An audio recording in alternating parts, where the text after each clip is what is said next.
Because we have the resurrection, we can enjoy a life of promise, one that is full of joy and love for our fellow man, the kind of love that Jesus represents on the cross for us. Today, I am a grateful believer in Jesus Christ that has overcome an incredible amount of obstacles. I am someone that is healed through Jesus. I am a daughter of the King of Kings.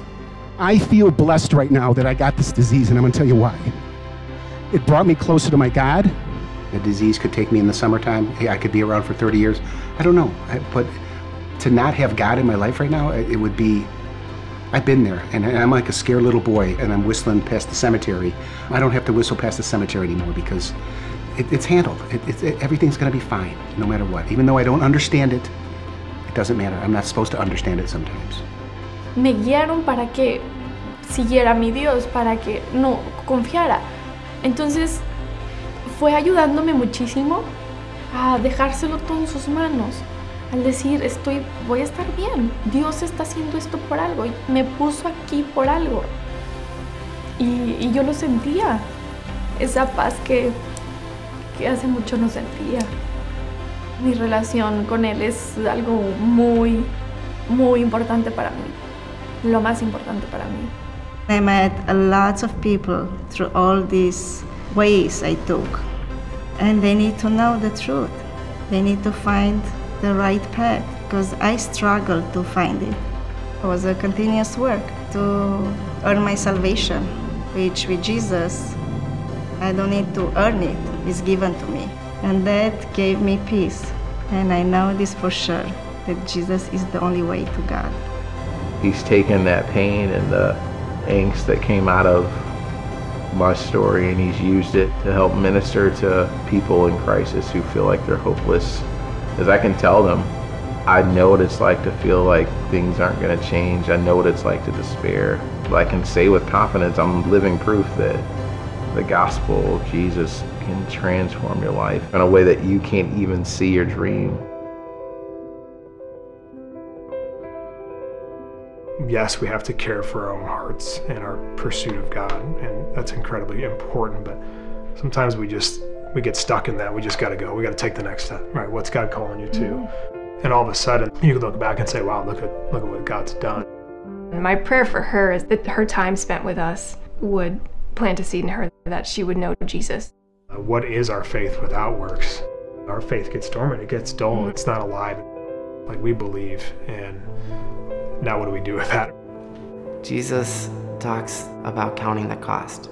And so I would say to do that, to count the cost, but to know that the end is worth it, that God is better. He is always better than what we have to give up. Whether that's our time, or whether it's our money, whether it's reputation at work, God is always better. Even in a city like this, where there is so much crime, so much media, so much corruption, there's still a large group of people that are willing to proclaim the victory of Christ. There's a large group of people willing to sit here in a very public place and before everyone be like, I choose Jesus. I choose this life. I choose His word, His good news, and you should too. Park 100 is Park's prayer and vision to send 100 people to the nations by 2022. I've been blessed to be part of a church that has that heart, that resonates with God's heart for His glory among the nations.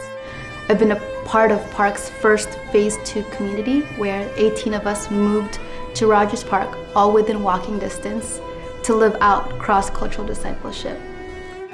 Over the years, getting to know the people at Park, it is way more than just a partner church or a church that provides resources or means to sustain the work that we're doing. It is a church where the people understand the background that we minister in. They understand the city, the mindset, and the history of Turkey very well, which is very rare.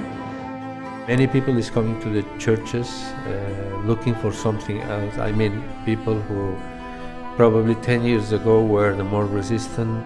Bütün bu yaşadıklarımı çevremle paylaşmak. Benim 2 hayatım var. İmandan öncesi, imandan sonra. Bu kilise benim vaftiz olduğum. İlahiler gökyüzüne ulaştı.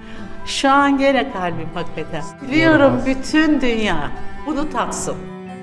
God has called everybody to go and be light and salt.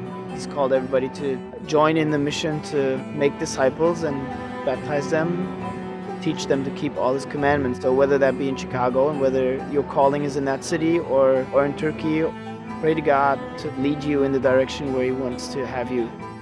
Thanks for praying for us and being in this together.